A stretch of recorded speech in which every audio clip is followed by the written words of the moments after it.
Voilà, c'est un plaisir de vous retrouver, messieurs et dames, de votre nouveau numéro de cette émission Vinci Sport. L'actualité, bien évidemment, reste dominée par la Ligue nationale de football, mais aussi c'est plutôt la compétition de Coupe de Rey qui va carrément être terminée avec le Real et puis l'FC Barcelone, où nous allons décortiquer avec Chris Magambo par rapport à cette actualité. Mais je vous annonce également que nous aurons l'invité sur ce plateau à qui nous allons parler par rapport à ce qui va avec voilà, ce qu'il fait déjà par rapport au sport. J'ai dit déjà bonsoir et bienvenue à Christopher Magambo. Ouais, bonsoir Carlos, bonsoir aussi à tous nos téléspectateurs qui nous suivent de partout. Christopher Magambo, je pense qu'on a déjà carrément notre invité sur ce plateau, mais carrément on aura un tout petit peu après par rapport à l'actualité. Parce qu'avec lui, nous allons parler des arts martiaux. Voilà, c'est avec lui que nous parlerons des arts martiaux. Nous commençons déjà cette émission, Christopher Magambo, avec l'Espita Club qui n'a pas toujours, depuis la reprise de cette phase classique, n'arrive pas toujours à faire mieux. 0-0 face à FC Renaissance, ça vous dit? Vraiment, c'est regrettable pour Vecleb. Nous sommes au mois d'avril de l'année 2025.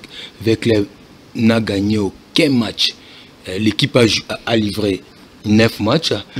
Elle a fait 5 matchs nuls et elle a perdu 4 matchs. C'est vraiment regrettable pour cette équipe-là. Il y a un comité là-bas qu'on appelle le comité suprême qui ne veut plus du président Amadou Djabi. Vraiment c'est regrettable. Mais moi, je pense que le recrutement a été mal fait. Vraiment, il y a trop de joueurs moyens dans la Vecleb cette saison. Vecleb qui, notamment ses matchs face à l'FC Renaissance, c'était carrément un match très moyen, avec un jeu, je me dis, est-ce qu'on ne pourrait pas, selon vous, changer... Renaissance, l'OC Renaissance, c'est l'OC Renaissance. L'OC Renaissance, donc j'ai dit FC, les FC et l'OC. Les FC Renaissance, c'est en la Ligue 2. L'OC Renaissance à la Ligue 1. Vraiment, c'est un match moyen, mais l'OC Renaissance s'est débrouillé. L'OC Renaissance qui a joué mieux que Vecleb. Renaissance, oui, a joué un peu bien que Vecleb. Vecleb n'arrive pas vraiment, et surtout que leur entraîneur est devenu l'assistant. L'entraîneur adjoint de Djibril Cissé. Il était revenu. À Cissé, mais il revient comment? Il revient pour être haut. Il n'a pas coaché les il était sur les bancs de touche. Il revient seulement, c'est pas lui qui a préparé les joueurs, il revient pour coacher les matchs. Il était là-bas en Libye. Je pense que là-bas, ils sont mieux payés. Il est mieux payé là-bas que par rapport à l'AS Vecleb. Vecleb va trouver, il faut que Vecleb fasse un effort pour trouver un entraîneur qui sera disponible pour les clubs. Il faut corriger aussi ces recrutements-là. Parce que rien ne marche. Mais je pense que Vecleb va jouer les playoffs. Donc le problème de Vecleb, si on veut bien le localiser, c'est le problème de malgestion du président de cette équipe qui est Amadou Diaby. Ouais, il était venu avec les contrats turcs qui étaient vraiment une arnaque. C'était une arnaque. Un projet jusqu'à aujourd'hui, une année après, on voit rien. Et lui, il est ici comme un investisseur. Et il voulait aussi aller dans le football pour se faire un nom. Et vraiment, c'est un échec pour la Vecleb. Donc pour moi, il doit partir, laisser l'équipe à un autre président qui peut corriger toutes les erreurs commises par lui. Alors, Christopher Magambo, quand vous regardez Vecleb depuis le départ du président Tango Fort, est-ce qu'il y a eu un président qui a fait mieux que lui? Non. Je pense que non. Il n'y a que deux présidents qui l'ont remplacé. Il y a la dame Bestine Kazadi. Après Bestine Kazadi, nous avons vu Amadou Djabi. Les deux vraiment ont échoué. Bestine Kazadi avait fait un effort d'acheter des joueurs, mais les joueurs là qu'elle a achetés, elle ne les entretenait pas bien. Tu sais, avec Tango Fort donne des bonnes primes aux footballeurs, mais Bestine Kazadi ne les faisait pas. Malgré qu'il avait recruté des joueurs. Avec Amadou Djabi, vraiment, l'histoire s'est empirée. Amadou Djabi qui a fait foncer Vecleb encore dans la bourde. Vraiment, il a fait foncer Vecleb. Je pense qu'il doit partir. Il est temps pour lui de partir et laisser la place à un autre président. Donc, Vecleb qui se retrouve 6e, pas forcément, il faudrait jouer face à Rangers. Il faut un quota de combien de clubs pour 6. Mais il y a déjà Céleste Club qui est 5e, Céleste qui est 6e. Déjà, Céleste qui va chercher, pourquoi pas, bousculer avec Club pour trouver l'espace. Céleste gagne beaucoup ces derniers temps.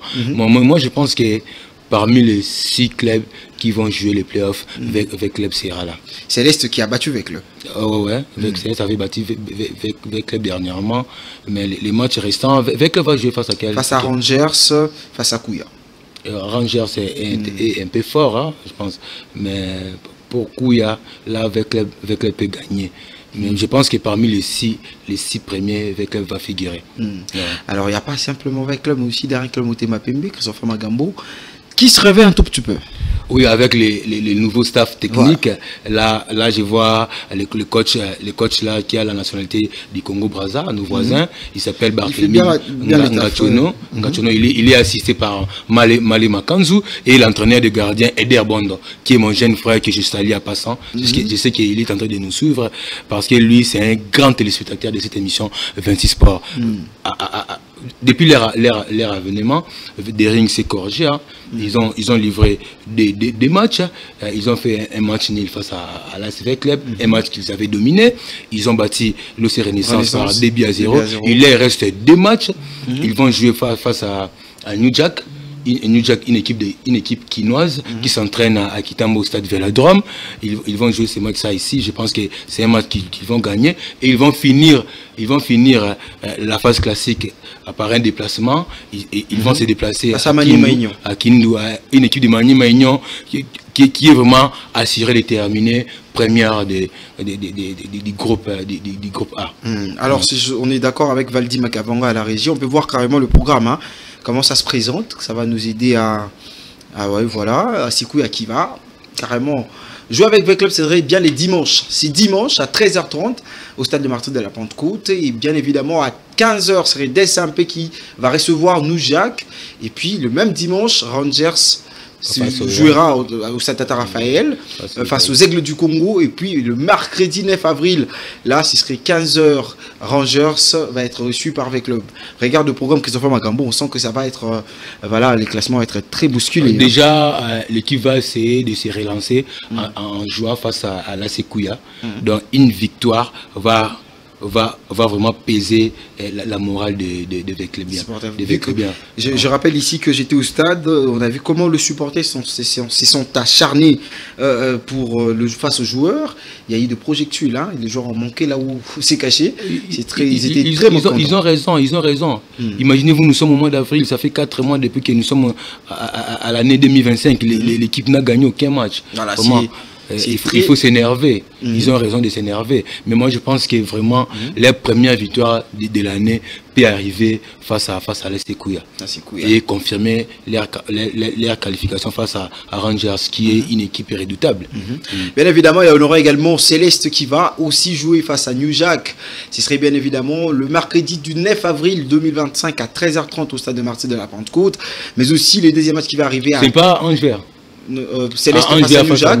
Angers jouera face à New Jack. New Jack a 2 matchs de suite. Voilà, ce serait le 12, 9, 12. Et le même 12 avril à 15h30 serait au Renaissance Céleste. Céleste, une équipe, moi je me dis, il faudrait faire très attention à cette équipe qui vient bousculer même avec le bousculer d'autres équipes. Tu sais, l'FC Céleste va jouer face à New Jack, l'ancien entraîneur de l'FC Céleste, Jenny Tumba, mon aîné que je salue aussi, il nous suit beaucoup.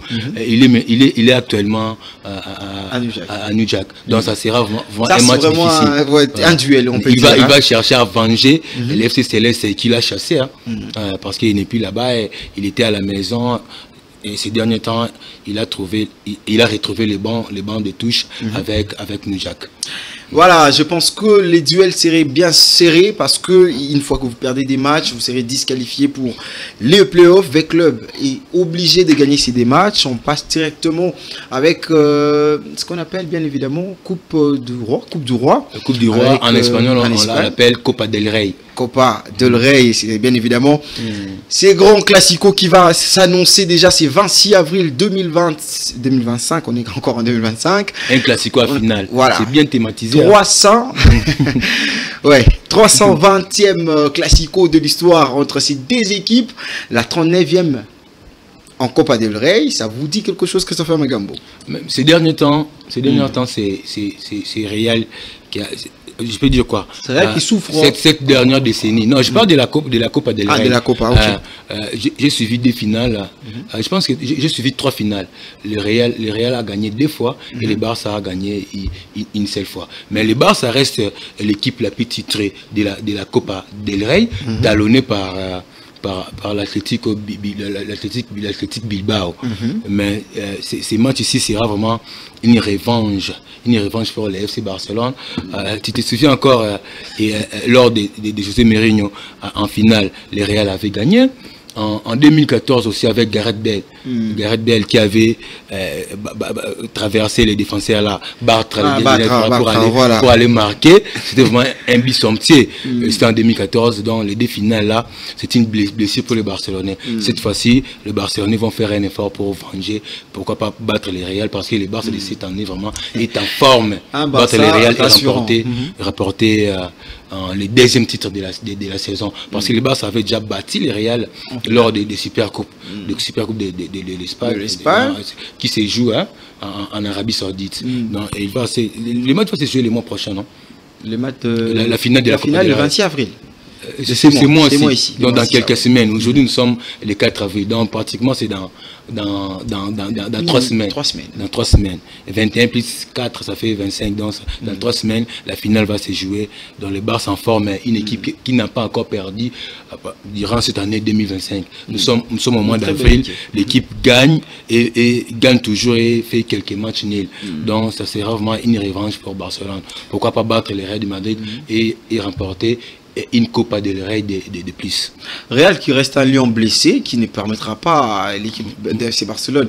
Carrément, vous venez de parler ici que le Real a perdu en Super Coupe. C'était la finale. Carrément, ça faut pas faire passer des finales comme ça. Il y avait une coupe en face. Oui.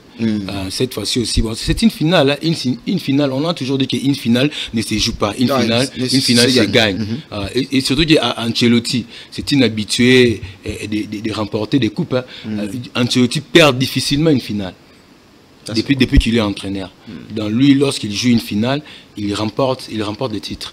Donc ça sera un match difficile. On s'implique également, ne loupe pas des titres. Et surtout que le Real, déjà cette saison, a perdu 2 fois contre Barcelone au championnat, 4-0, et en Super Coupe d'Espagne, 5-2. Donc le Real va essayer de se venger. Donc ça sera vraiment une finale, un match qui sera difficile, bien que l'FC Barcelone est en super forme. Le Real se qualifie toujours avec des difficultés. Tu as vu la qualification de mardi. Ouais, face au Real Sociedad. Une équipe menée à domicile. Elle a réussi à marquer un but pendant la 2e minute de prolongation pour égaliser à 4 buts partout et se qualifier en finale. Mais le Barça qui avait fait un 4-4 face à l'Atlético Madrid au Camp Nou, et il est venu battre l'Atlético Madrid à domicile. Le FC Barcelone a enchaîné 2 victoires à Wanda Metropolitano, donc face à l'Atlético Madrid au championnat, 4 buts à 2, et le mercredi c'était lors de la demi-finale retour, et le Barça a réussi aussi à gagner 1-0 pour accéder en finale. Je pense que ça reste un grand duel entre les 2 équipes, le Real ainsi que le FC Barcelone. Valdi, je pense que pour la T, sinon ça va être catastrophique. Valdi a beau pour la T, à l'aspect Real. Les Allemands, tu m'as cassé. Les Allemands, la finale. Je pense qu'on va revenir encore forcément pour parler de ça. Question de passé, pour parler avec notre invité sur ce plateau. Il était là depuis un certain moment. Hier, il s'appelle bien évidemment Champion Pépé. Moi, j'aime bien l'appeler comme ça. Champion Pépé. Boni. Qui m'ezali. Alors, Champion Pépé, c'est un plaisir à Royambayo. Na antenne na biso ya Congo 26 Télévision. Comment t'as trouvé au monde biso? Ça va. Ça va. Parmi les chaînes, j'ai un niveau international. Donc ça va, malgré Tikali Tobaksang après. Ouais, là c'était Champion Pépé, Tobaksang après. Mais Champion Pépé, tout ça, il début trop bête ma solo belé par rapport à sport, parce que vous êtes sportif. Vous avez un sport et belé ou salara, mais idée aux sportif. Et où tu as wapi? Parce que banda été maman beau thème maman beau pas au commis sportif. Normalement na banda ko la non maman makasi. Ça trop mon boulot. Donc ça pena mon boulot brutal. Vous avez mon boulot makasi. Ouais, na ba classe, ba bilo mo bongo. En plus déjà ba grand frère na liboso, ba na domaine na Bali. On se bon ba kei na banda Olanda bango. On simba bilamba, les mon romo pousse en paix, ko beta Bali ya balabala. Na bo beta une équipe. Oh, na balépé. Donc, ok. Poste n'y a pas tout na mtatombo libo nga tombola. Ata o babi gardien na tombola. Polyvalent. Donc, si l'air mon monipe que na komi pe bali comme le rende ti musala nanga. Donc, premier sport nga na bandeza bali. Ok. Bali na 4 ans na beta na niveau junior. Donc, ça ça bali judo tine otika na moko. Ok. Donc bali judo pour na judo ndo bandaki nango mais judo ngo bandaki ndenge nini place où bandaki entraînement no liboso yo ka ndenge nini.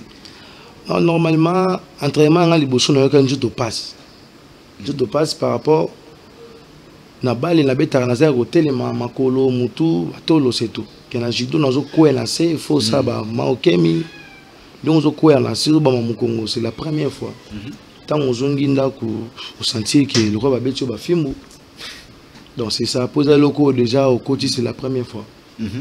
C'est la première fois. Et puis on a joué élan. Après on a joué élan, on a mis la ceinture. La mécène en haut. Non, dans ce qui pena timingité ya ko sala ba compétition en judo. Dans qui timing été. Pour nous sangisa judo balé. Que na ko jouer timing tant on a changé sport, on a tiki judo, qui na sport monsieur. Oh, tika, Christopher Magambo, il y a une question. Question ils ont on a analyste sportif, tous un champion à plateau, question faut arrêter belé, mais par rapport à attendre tout ça la mission à biso, tu es barané tout ce qui ça pour y payer bah répondre à biso. On a tout un champion car pour batum susu ba bota marabna na makasi na bango naturel babinga bango ba miku amoko misusu pe ba kuma makasi na dojo. Est-ce que yo kana yo eza bina ndenge nini yo comment kasi na dojo to boton apena na fiango moni ki tango zo OK na des disciplines différentes au ça judo na football pour football ba ça ba beta ngo mingi pona neti biso to apea football déjà moi on sort cool la réflexe à liboso na sport et dans football de to apea football pour les États-Unis je pense que bango kuna so mon cool la réflexe à liboso za et dans basket biso dans football parce que judo ne le mona que vous avez na mutabi botu ndo ba kino na chess na judo. Non, normalement et là c'est un qui na sport de combat même na football ça qui chaud. Donc entre yo l'équipe ba letikali. Entre ba l'équipe yo tikali. Donc na mesana ki bon na ça la de makolo na za un peu donc lobby na komi moins brutal wana senga ka kino faut nazo siko yo brutal ngona comme son ba norme penage non na bi ke so na beti boezi bo ko ti bo na kimi boy. Et donc on a bien la force sur le tamila. Donc et ça une question n'engana tuna siko ningo kotara na judo ngo pour ça ba né l'équipe nat oui na temps ma sola judo ils a rendu ni temps yo pratiquer judo pena au ça entraînement au bout de championnat pour biso awa judo ils a la deuxième discipline la plus populaire donc après football biso ils a judo dans la cette discipline aux amis que non et tondisi salle pour nous n'habiter na kala et ben on bunda mingi na imka tout est na stadium à martyr au ba beta basket tout le lo ba sali en ba gymnase wana ben nous za wana mona kutu ba kombe bunda ba heure tardive mais tala ba to ba comme ça donc ata kombe banda 1h du matin ba za ka wana parce qu'on attend tant yo au bunda judo bunda ba championnat fédération doit fonctionner ndenge nini pe yo au bénéficiaire ni non la judo na bénéficier penalty judo ou milité judo na bénéficier pour na judo na mipesi penana na judo te ndenge na mipesa na ba sport musu ya combat. OK. Donc c'est ça. Pour nous à la claire. Judo pour nous ezaki nzela. Donc judo za le rôle pont momboé. Voilà. O ngana lekeli ya koyeba façon ko kwela ko beta mouvement. Nde ezana quelques mètres ba moni que non na judo na ndenge zo la pena évolution lango ezate. So yé awa na talent na yo aux à la meilleure. Alors, au leki na judo. Oui. deuxième discipline oyo ezali nini? Deuxième discipline nanga eza lit. Eza lit naza formé. Lit on peut ami balai. Non, traditionnel non. Non, normalement oui, la logique traditionnelle. Eza le rôle auto bengaka libanda. Libanda, voilà. Libanda na licho mundela tchango maele ala tchango elamba. Apeswa ba norme mundela na tapis. Na sali lit na niveau ya tchango na lit club Mabende. Place ça comme ndako nanga fondation place na banda. Pas mettre Django Mabende place dans un PC Bambote Belé. Bagenda ko tika yo to yo moko zo initiative ya kokende. Parce que ça na mutu moko ka nelo moko boy to peut-être je sais pas mutu amtaka na mutu nae te ndena mona la champion pepe. Awa il faut yana noir. To izaki ba idéologie na moko. Non, c'est pas idéologie na ngate. Premièrement na ndo lingalité. OK. Maintenant on sala la judo, na zara trop na kankina ba litère musu ba quartier monanga. Makamba sala kando pe sanga kanda. OK. En plus ne bandungu ba tara ba cycliste ba kalesonga na mona ngoso ninga na tika na ba cycliste boy. Après ils na amina nga moko maître don baga na PC Mbote place aza. Ando totambola nga na ye. Amona sko ya litère aza katia nga aza judoka ke na esprit belé, force belé. Ne akanga pena na makasi pena bona pantalon. Donc akanga pena makasi na pantalon ke lelo au ken entraînement judoté. Bien de boki na nga na maboko. Si na tapis à lit abisinga mata. Donc nga na mata bashi à lit le rôle mardi, mercredi, jeudi ba bondi singa. Ba singa loko outi na judo, il faut bunda libre. Libre ça le rôle aux à l'aise. Au banda na mutu tina makolo beta mouvement nyonso. Le roi place na makasi na nga esenga na défendre na on défendre qui que na mona kango elengi pe sentiment par rapport ya physique na kutaki na lit. OK. Pour lit ça parmi bas sport aux na physique ya makasi okokama makasi te na lit au sala te. Ça c'est vrai. Le quoi na lenga trop makasi yango esenga que na tika na sala ka toujours lit. Ndé sala que na bandi lit je pense na 2012 2013 na tilongo ba face 2014 na bimi vice champion du Congo. OK. Donc lit nem te bani au cotiso score au niveau donc lit ndeza pendant le roi ndeti que oui ba kiselinga au moins 4 sports musuna ba na sima. OK. Donc lit ezaki chemin na yo ou permettre yo au rencontrer. Les 4 disciplines apetanga ngoti. Normalement bandi ba yo kabiso. Na bandi na bale, sali judo, na lit, na sima lit na bakisi king boxing. Na sima king boxing na bakisi jiu-jitsu brésilien. Na sali pe IFC na Katiwana, na sali na sambo. OK. Sambo za le rôle ensemble ya sambo na faut expliquer songo bien atana balandi ba e bien na bien te po miso tanyi wana ba ba mo ba idée mais sambo pe na expliquer biso. Donc sambo za ensemble ya judo za na kati sambo. Lit za na kati sambo po na kati sambo on za na bataki ya lit ezali. Judo ezali parmi ke po to simba dobo ki na sambo wana. Judo za na kati ya sambo po na sambo bakanga clé ya cheville bakanga clé ya maboko. Ils ont ensemble, pour ensemble combat, na sambo sportif. Sambo combat za bato ba bunda ba beta maboko ba genou. Sambo sportif fait bunda na logique ya ba norme ya judo, jiu na lit, c'est tout. OK. Je pense que tous on a comment on a lit parce que tant gagné compétition Coupe du Congo, c'est ça. Oui. Après voilà, qu'est-ce qui est là là ndaki. Ni ne koma gesusu. To otikaki to continuer qui. Non, normalement depuis na banda sport na tika la opé maté. Donc banda 2012 donc depuis na kota na monde ya lit na 2012 tika la opé maté.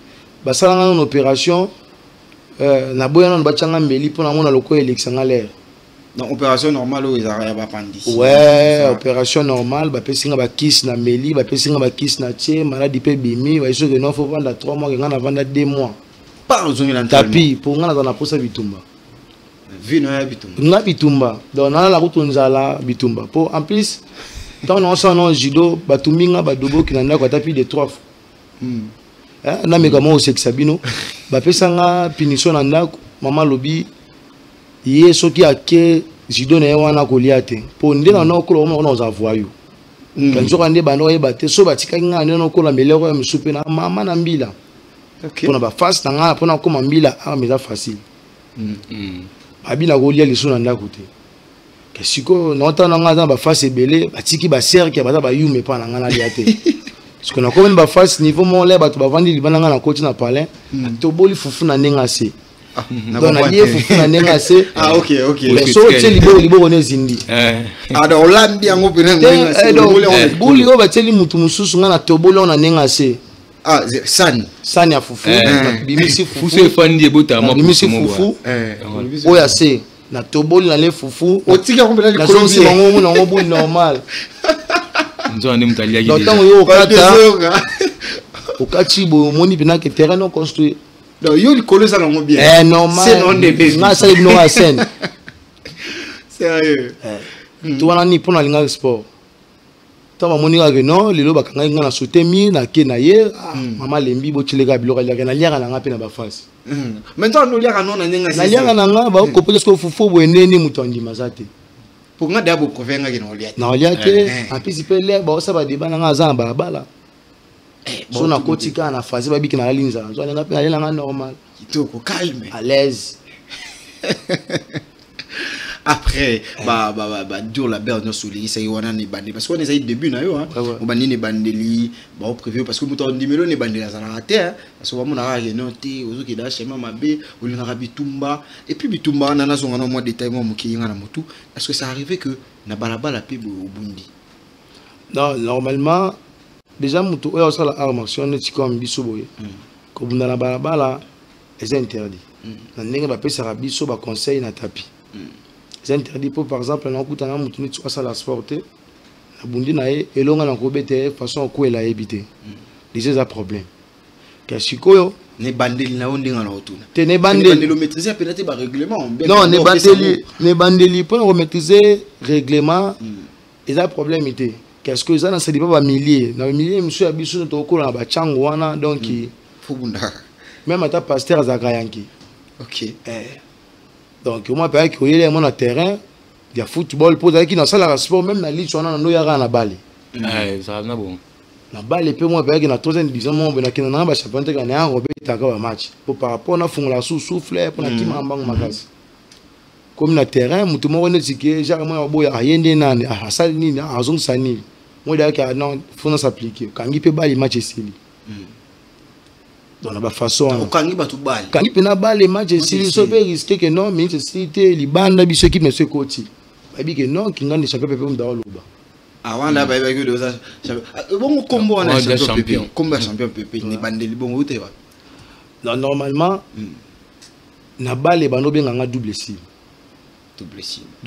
parce que na ça la dema ko en plus na ndo banda m suba les 9h na veni ti 15h ou 16h donc batu ba si bale bake mona na sanga mutu beta fara yo piquer na nga pikio donc nozo lembate na ça la dema kolo parce que na pesa nga comme double sim point ni ndo na travailler double poumon donc so simo et sili na activer sim sous ok tant on a ça na jido na benga nga ciseau d'or pour no chat trop déjà parce que tant on a na lit pas benga nga double sim et ciseau d'or ce que bima penate parce que combo ya PP a posé poste non na le roi na champion elle nga bien nga traité na champion pour nous mériter comme champion ouais normalement parce que on moni ba benga champion PP nous soit bien à l'international soit bien à charge à Moka charge à Rando donc bah comme ça vraiment belle alors tozogi na ba détail parce que tous a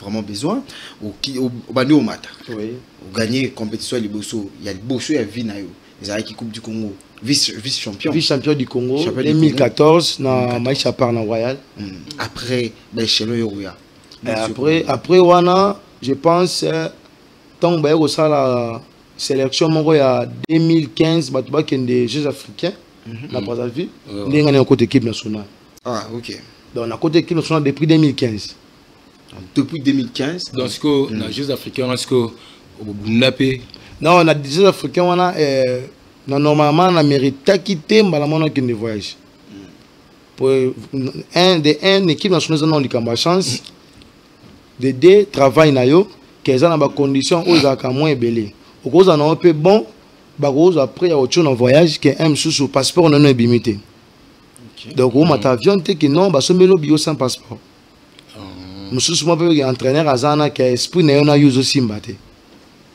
surtout na mboka na biso même des fois makasi neza wana ya mwana penza pas mne ya mwana penza donc bandi cause à titre en 2014 l'autre en 2025 11 ans après yo au comment déjà champion parce que nini ba exami sous likolo ya depuis au banda ozara na tilelo donc ndina za bo chaque année na titre chaque année na titre na 2015 na faut le rappeler na titre boy na discipline boy non na bané boyo za muto ba discipline beleti non ko banda 2021 ou 2020 ou 2021 ti 2023 ou 24 na coach ba titre na ba sport msusu ko banda 2015 même jusqu'à 2019 faut tout ça confinement na 4 na zaka na ba titre elite on a ezaka elite za ba titre elite ba champion de Kinshasa na za ba du Congo malgré du Congo ebundami mingi te ke na deux fois au du Congo ebundami na temps na za na kati ya parcours ya elite na za nango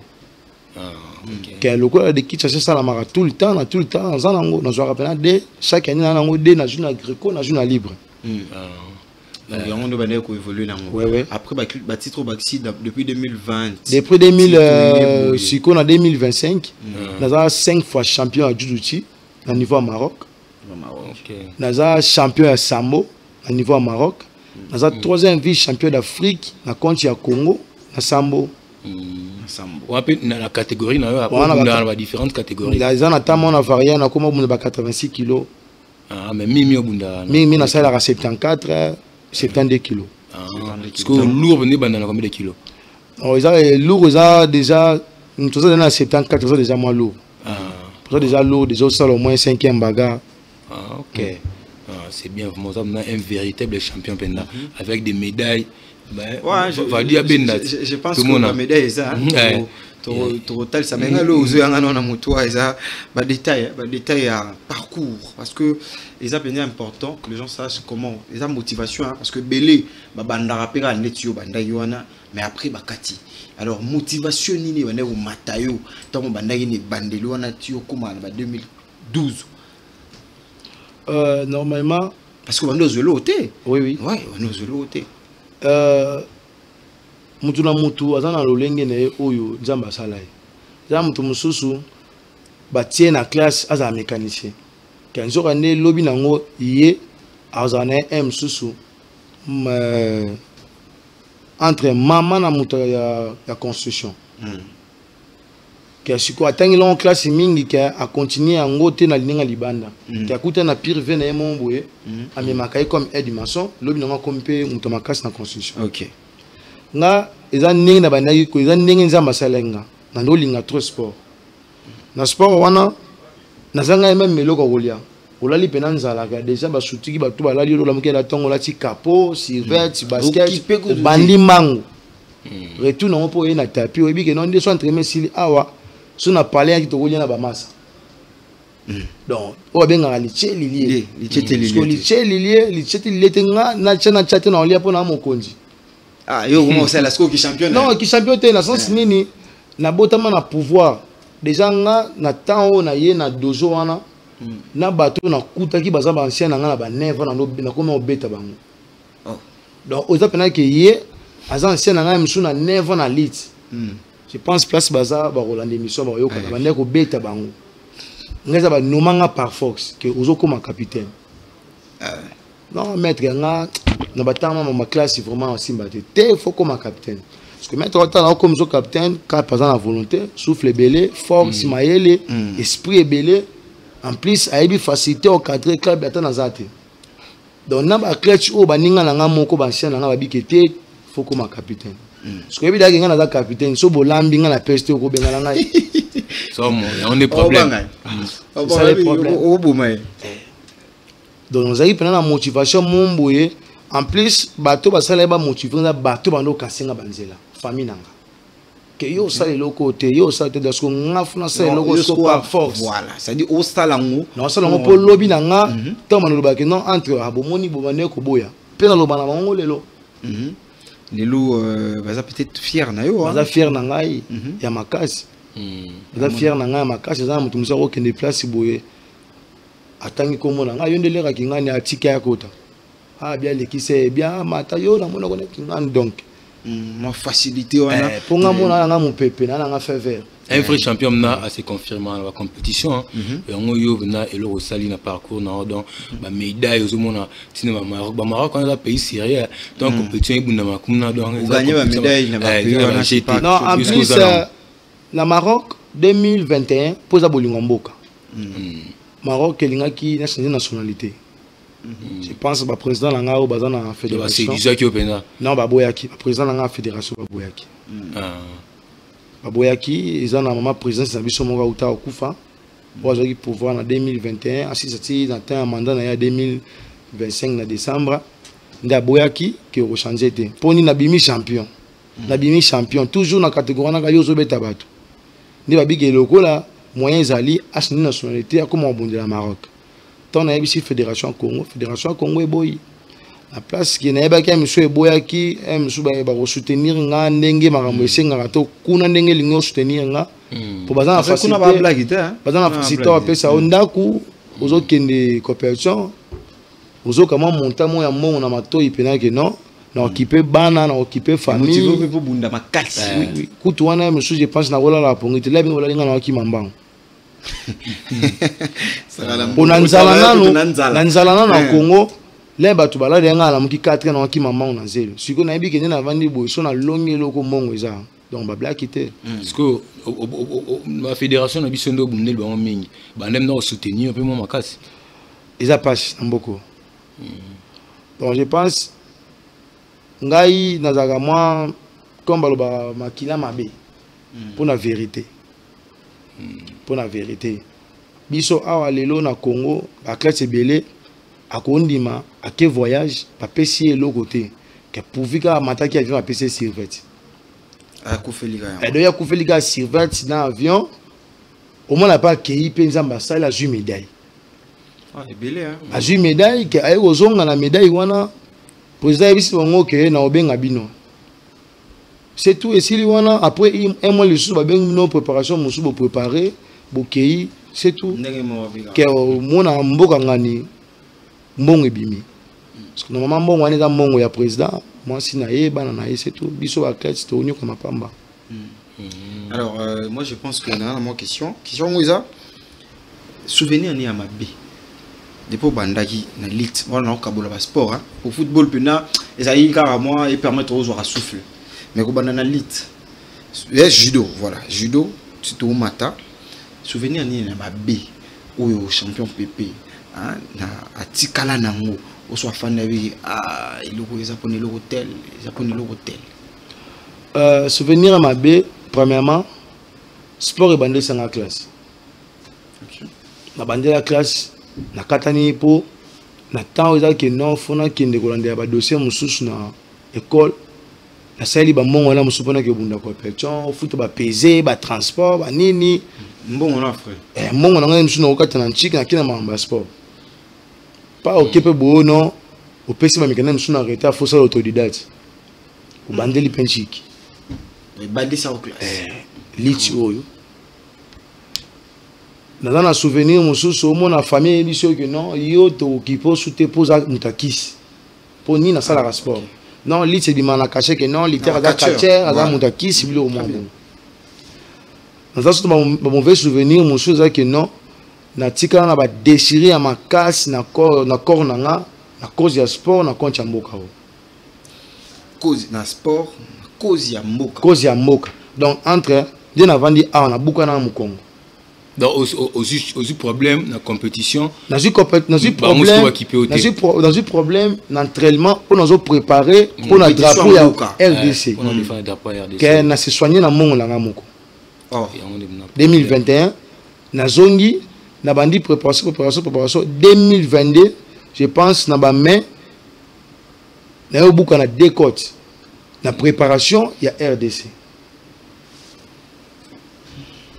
En plus tant où équipe est commis, il faut y place équipe ça que président de la fédération na sélectionneur à la liste à l'obike à kobundate à cause entre barakini mombo entre ancien président balongaki ou notre travail na bango ba nouveau tozo ba nyonso entre ba ancien mosusu o espère aussi mbaté to fina bango nga ba la kanga nga na sala sport de combat ka entraîneur à la kio que yo ozongela bali ouais donc ça des mauvais souvenirs aux amis mosusu elinga tana nga mombu so nous avons entre pasteur mais là on avance na ma mosusu que le roi na kena ma wa combat sport on na poni na se sacrifier nango mutu mosusu ayebisinga que non il faut tika ngo po entre asalara que yo nyokama alingi te donc déjà ça va biloko mombo atana la lalité na l'autre temps chaque jour.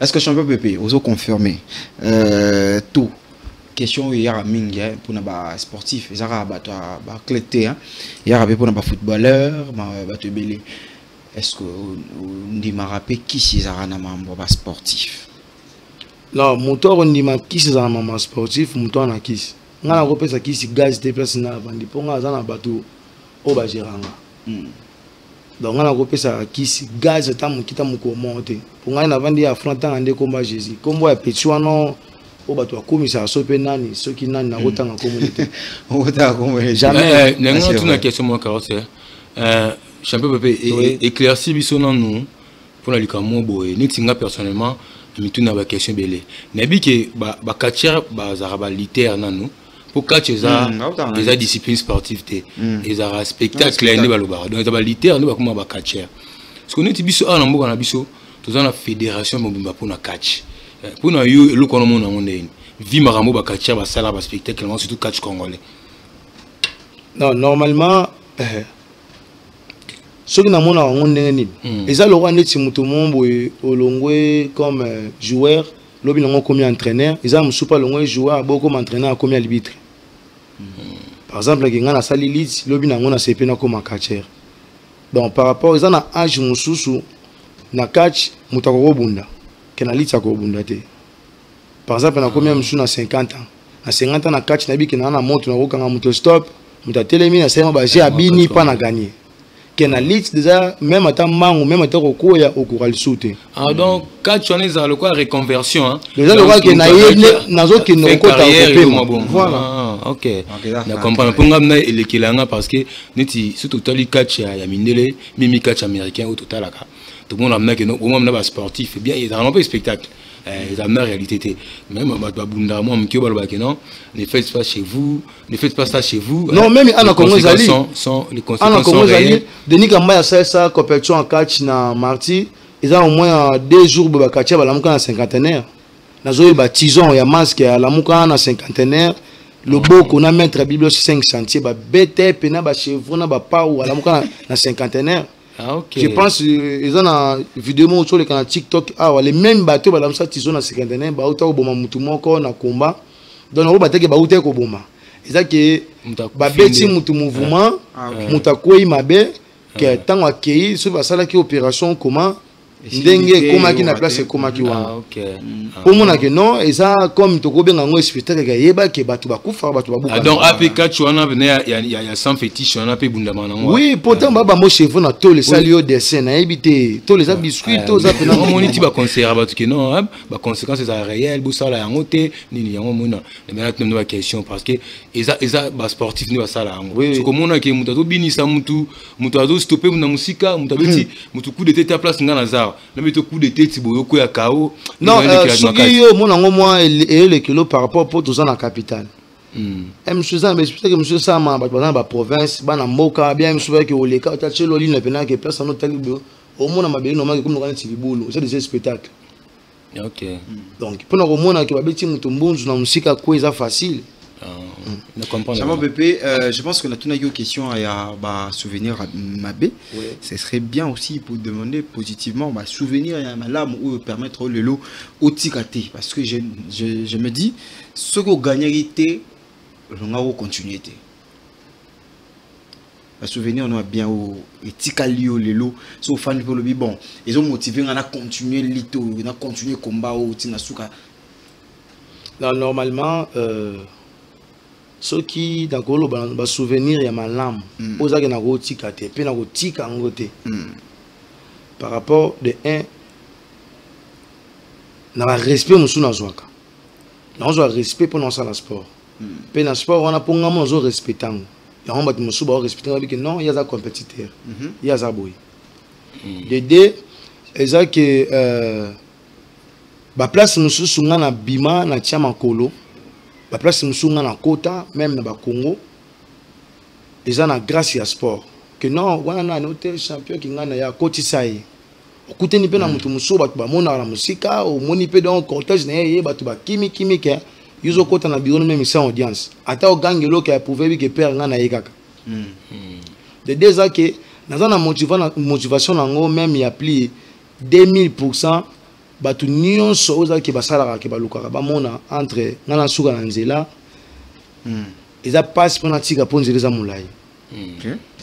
C'est ça non motivation o ngana on a ko tika te ba souvenir à malamu ngazo non ya ngwana que bato nde basala nga banko pour na ngana mon souvenir à malamu ba motiver nga pour ngana bosser makasi. Ouais, depuis banda déjà na famille ba néo. Donc dans la famille, na quartier, l'entourage, même bato yo mo jo formé les lo ba comment rébellion contre nga. Dans mutu mo pino zuyo betisi roulo la tche que mon loko basala boye ozuye pe na liboko meme pe na équipe nationale que tant amoni mo elengi moko boye a pas sali rébellion contre yo bazali.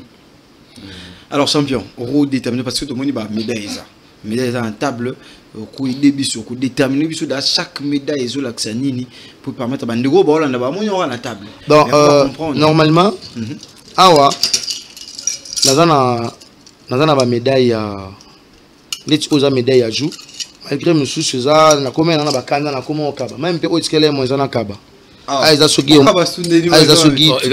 gagné faut je pense la vitrine 12 ou 13 médailles.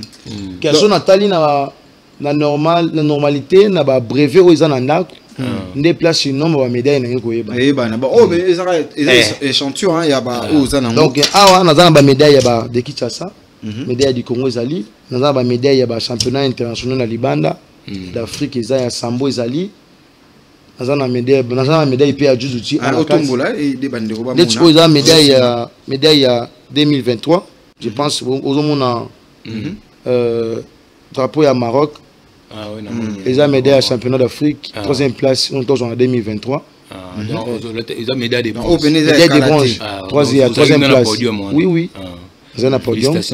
Pe président de la fédération ya Sambo ya Congo azaki si place yemoko. Inde mtwasa ki chef ya délégation na ba classe kuto kendaki.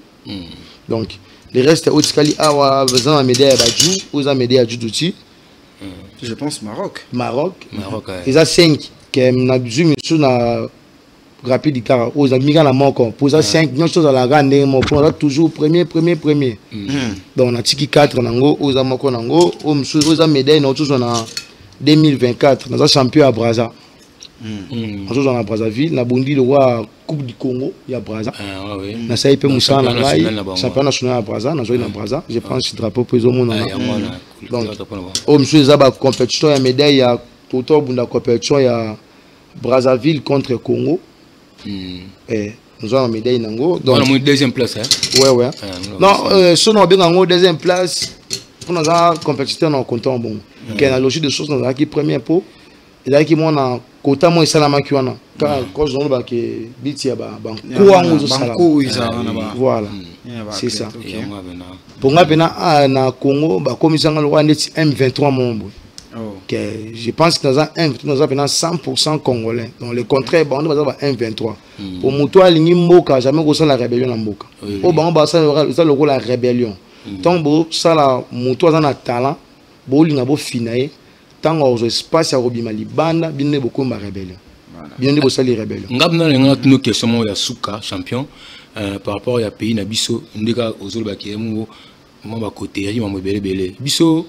La fédération nabiso et le kambango za comité olympique congolais COC on est kambango ba discipline so ba fini za comité de la fédération bien so za kati wana siko par rapport à ba sala msala bango yo senga bango ba améliorer nini le comité olympique congolais wana pe na robaksa susu ya suka car l'école est quoi sous question parce que le comité olympique congolais wana ils a rappelé aider na gouvernement précisément le ministère à sport pour le ministère à sport le bano ezanine le but pour le ministère sport par rapport à grand champion boy na comité olympique congolais ne ba discipline sous ba négligeango ba favoriser comme isusu donc au mega copé ça moi normalement premièrement moi na Congo ba talenté basé belé tous en bateau baza be mbata ben na Sud Afrique baza ba congolais tous en be mbata be baza na Angola même ba o baza na France ba Belgique au moins toujours ba congolais ba na top. Qu'est-ce que biso a on est comme le bien comme olympique nous avons un peu moins la maîtrise pour les mon repérer à Kanda repérer à Kanda pour nanga ba o sala musalate pour nanga ba o sala musalate pour anine ba compétition za ke belé donc chaque année na pays beaucoup yamba sur moins 9 invitations 10 ou 12 les ans ba comment musu ba bunda ngomo na mois moko tous en moins na 6 pays bunda compétition. Donc, il faut participer. Bien beau Kabola. De l'équipe A et qui entre boy, équipe A et qui est boy. Tous les pays où ils ont la compétition internationale, équipe A, équipe B, équipe C. Mais que non, où ils ont compétition, il y a ma casse. Où ils ont compétition, il y a ma casse. Toute une équipe A, l'équipe A, il faut défendre la compétition. Aux hommes, qu'est-ce que vous avez une équipe A, une équipe, il y a des autres. Na Congo, bon.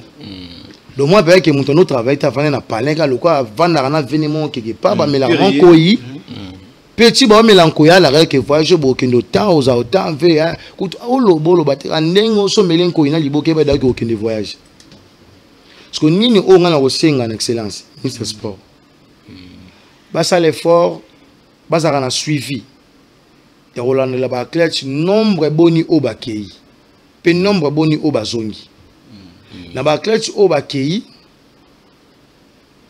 donc bazongi ni ça fait ba ke bokendaki bozui combien omoni mboka lokola ngola ba clutch ba bima retour na bango soki bozongi ne boyaki te délégation o ya chef de délégation na ba ba daki ba kangai bokangai donc ou bien faut se présenter ba passeport ba pechuwa donc faut bon de l'obé qui soko kima ga pesa nga passeport ezongani na mboka pour ba kosa ke amsu non ya milekeli ngani entraîner na simba passeport ba tuno so ngo tchatcha ba entraîner ba ba zongi nzoka ndi bazate les biso na Congo a donc vous pena amsu di athlètes ata moi j'ai mon quand mon kiba kinga Espagne donc je pense ba ozonga de oui faut ba tika okima olote ko kiba te atika ina po amoni place mon o za mie ko la place au centre atika quel retour balinga la kimi ozomona. Donc, suivi ça na baklet. Et ça la bien. Son zongi et le roman lobby que nini oyo sali que est motivé yo otika te po misuba kendaka ke ba komiti na sukate. Ba misuba tika ba sport bana ba talent misuko le quand même inga na ba tana bango ba tika par rapport à banko un misusu nga pe na omona. Qu'est-ce que mutu na mutu azana motivation na yi. Nga na roman otambola un misusu na ba propre force nanga. Que non, comment moi place il pas na yena lisi ba singala nga na kei non ministère non kingani non donc ministre a bazana comité a suivi donc bazana la pendant comité a suivi que non et ça la raté que non comme na ye papa non ba singanga yi Minerval o pesinga monga Minerval que na poko na yo moni réciter faut singa réussir futa ki wapi fouti combien ba moni réussi donc suivi ça sens que azana facilité koya pour ezana mutuka carburant fêlé mutuka zo fêlé donc ba tout ba kumba bazo fêlé très bien akiti akomi pena ke ba classe ba ça l'entraînement baza autant préparation image Jésus azongi abi ke tant on a bimisa mbongo pe na koyeba ke leba okende il faut batindi nanga ba image ba kendaki autant liste wana faut ministre mona rango pour par rapport bazo ko tira ba liste ba classe ba kem susu 5 qui est ministre qui ba classe ba kende 20 voilà donc na 5 wana pe ka na mutu o ya retrouver na classe na bidja zate donc c'est ça les problèmes on est que ba susu ba tika ba carrière. Alors on aussi ici on a question à Souka parce que aucune préparation n'est-ce pas préparation moi je me pose la question ça porte toujours pour la République démocratique du Congo tôt. Donc normalement, ils ont le championnat d'Afrique, ils ont la Montosa, je pense qu'ils ont les 28, ou les Kubanda, ils ont le Maroc. Que préparation, on a ça là, ceux qui n'ont pas porté pour na mboka na yo. Ah, on a un point d'interrogation. Ah, tu as question mark. On a un point d'interrogation. On a un point d'interrogation. Donc, on découvrir le 28. Défendre drapeau. Donc, le 28, si on défendre même président Nanga Fatih, vous allez bien. Voilà. Si on défendre pour la famille Nanga, vous allez bien.